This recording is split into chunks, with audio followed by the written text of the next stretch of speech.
What's happening right now from RTV6, the Indy Channel.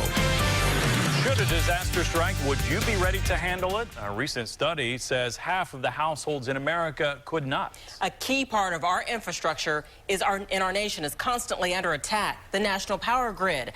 Right now, cyber forensics professor at Purdue University is part of a national team to see how well our country can defend itself. Our TV6 reporter Chance Walser has more on the exercises and how your family can prepare should disaster strike.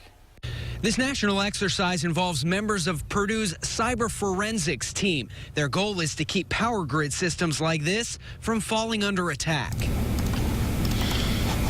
With the role of a mouse, Purdue grad student Jake Cambick sifts through columns of code, looking for hackers trying to break into, in this case, a made-up system. What we're looking at here is attack traffic.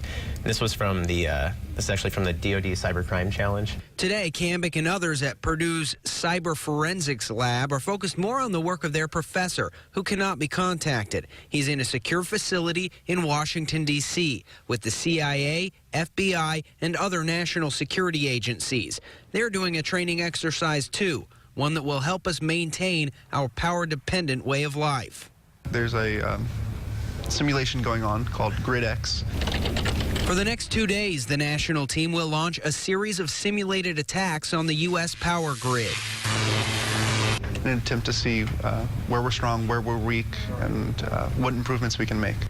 The exercise begs the question, how would Hoosiers fare if the grid went down?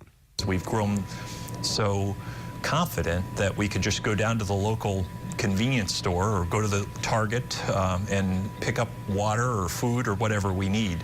The Indiana Department of Homeland Security recently surveyed 2,500 residents. More than half of the respondents admitted to not having 3 days worth of food and water on hand.